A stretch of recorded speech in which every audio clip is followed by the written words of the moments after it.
21 December 2020, and I'm joined by Mr. Tinashe Jonas, President of Ideal Zimbabwe. How are you, sir?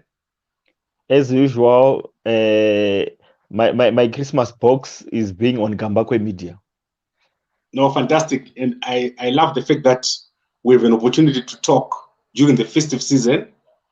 So let us go straight into today's topic. There is a new set of national dress and national fabrics that was introduced this week. Have you seen it? I've seen it. Yeah, I've seen the designs. Okay, what do you think about this new national dress? It's a brilliant idea because it fosters national cohesion, national solidarity, national contract, national identity.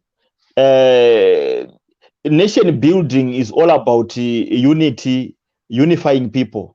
So there's nothing which unifies people more than a national airlines, national flags, national anthem, national dressing. It's a brilliant idea. We should have. It was supposed to be established probably between 1980 post-independence, 1980 to 1985. Okay. So, what are the key features of this national dress? Number one is obviously the national the Zimbabwean bird, the ungwe.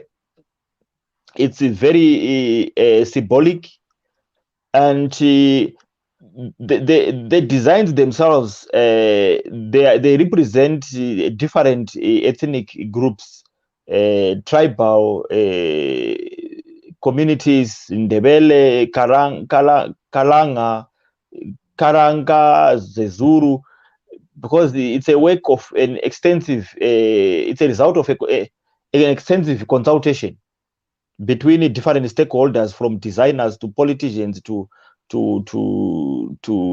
community leaders across board. Okay, and then let's go to the launch. Yeah, Ruveneko Parenyato was the MC, and this initiative was driven by the First Lady, Auxilia Mnangagwa. What do you think about that? Was Auxilia Mnangagwa the person who was supposed to be given credit for this? Was Ruveneko the right person to be running this thing as an MC? Okay, I'll start with the First Lady. Auxilia Mnangagwa is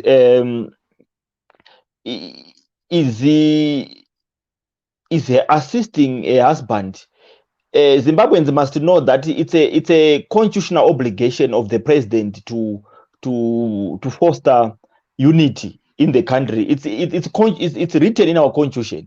So the First Lady, to me, is the right hand woman of the president. Is complementing the constitutional obligation of her husband. I think it's the right person, because when our country is facing economic challenges, so obviously when you are the First Lady, she has got the privilege to have access to different people that would speed up the process. Unlike if it was an ordinary person, the doors you are going to knock, it's not easy, because let's remember that it's almost 40 years now and there's no national dress. Our former arts and culture minister, Chigbedere, I forget the first name, Chigbedere, once tried it and then he failed. So if a cabinet minister of sports and culture failed, and then it was not an easy thing to pull through. And okay. on Ruveneko is a young, dynamic, progressive young youth. I've seen some mischievous comments that Ruveneko is considered a sellout because she modeled the so-called ZANU-PF dress. I think our people are poisoned by the MDC alliance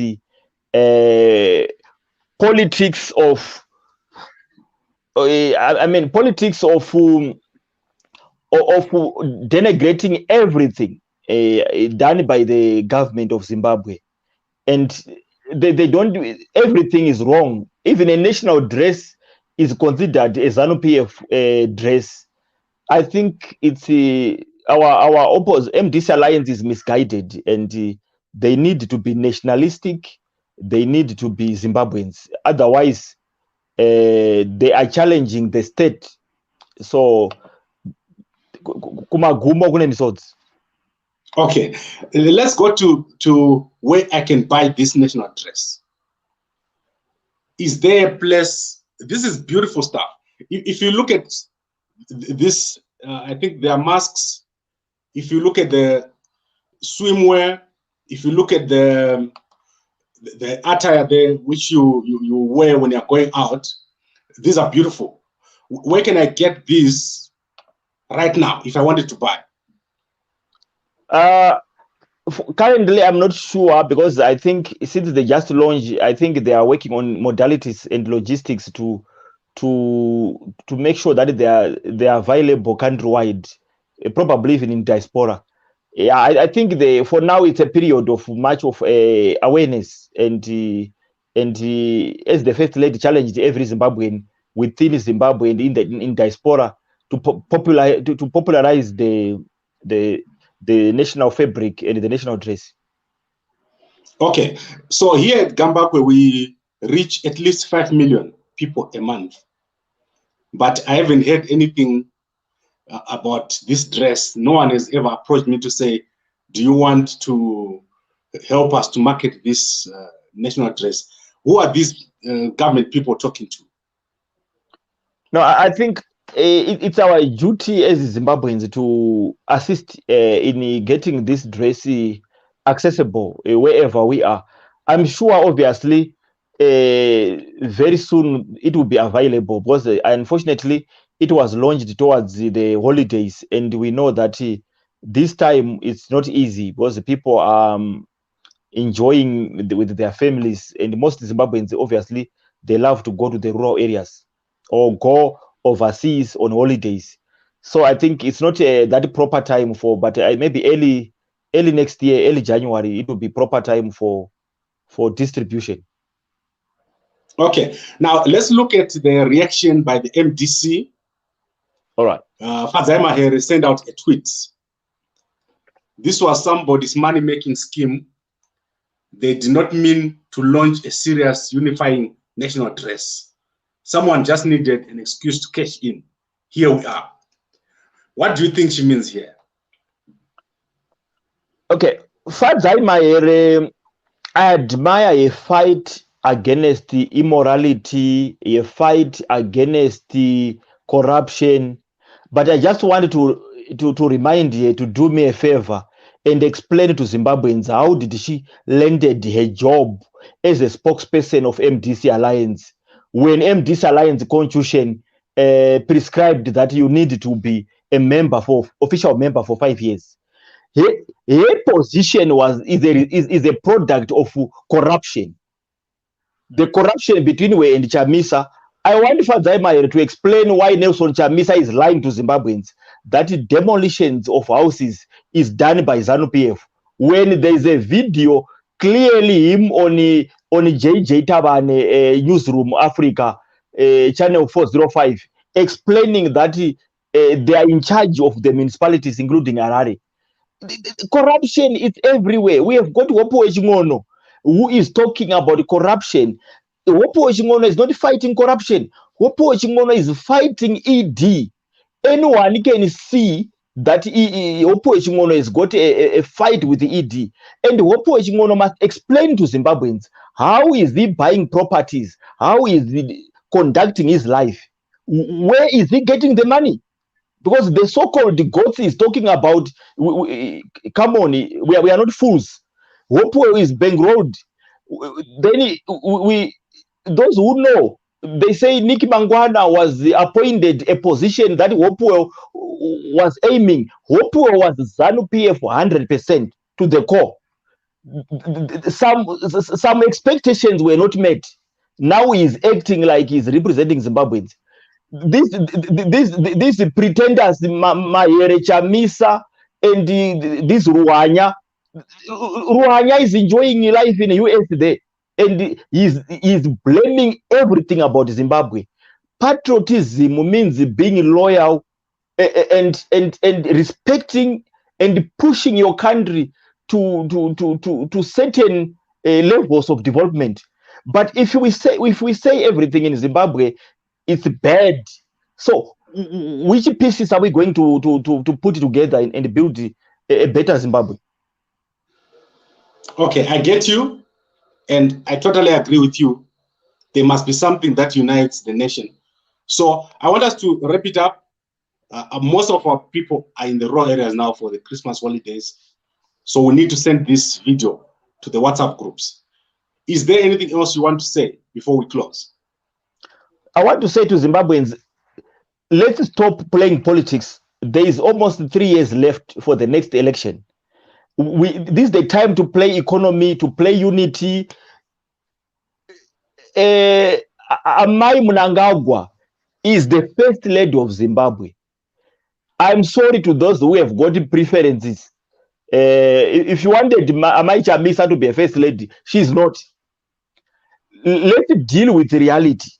Nelson Chamisa is not a president of Zimbabwe for now and forever, because you can't be a president of a country that you are denigrating, that you partner other imperial forces like United States of America, and then Chamisa is not fighting ZANU-PF. ZANU-PF is not fighting Chamisa. Chamisa is fighting the state, which is the National Army, which is the CIO, which is the ZRP, because if you are doing everything to sabotage the government works, that is Chamisa is a national security threat. Chamisa must be dealt with by the state. So those who want Chamisa to be president of Zimbabwe, I can tell you that forget. Chamisa will never rule Zimbabwe, because he's not fighting ZANU-PF. He's fighting the mighty state of Zimbabwe. So let's embrace the Zimbabwean fabric, the Zimbabwean dress, and forget about toxic politics of Fadzai Mahere, who is benefiting from the sexual immorality, and people like Tendai Biti, who split from Morgan Tsvangirai. The aim was not a difference in political ideology. Tendai Biti left Tsvangirai to run away with money, so that people think it's a split. He ran away with money. He's corrupt. He ran away with more than 10 million. He changed the assets into personal use. We have got people like Fadzai Mahere. We have got people like Ruhanya. Ruhanya. He's not building anything about it. There's nothing is building in Zimbabwe except talking in America. These are so we need to embrace the dress of Zimbabwe. And Chamisa won't be the president of Zimbabwe in my lifetime, in our lifetime. Okay, I think this is a good place to end this. Mr. Jonas, I'll have you again very soon. As I said, I want us to continue talking to you as you go into Christmas, and then we'll start again our usual programs, our long programs in mid-January, because most of our people are away on holiday. Thank you very much, Mr. Jonas, for joining me today. I think tomorrow we should come back and talk about another hot topic so that people can see and hear you speaking. Thank you very much, Mr. Jonas, and everyone who's at home. Good night. Thank you so much.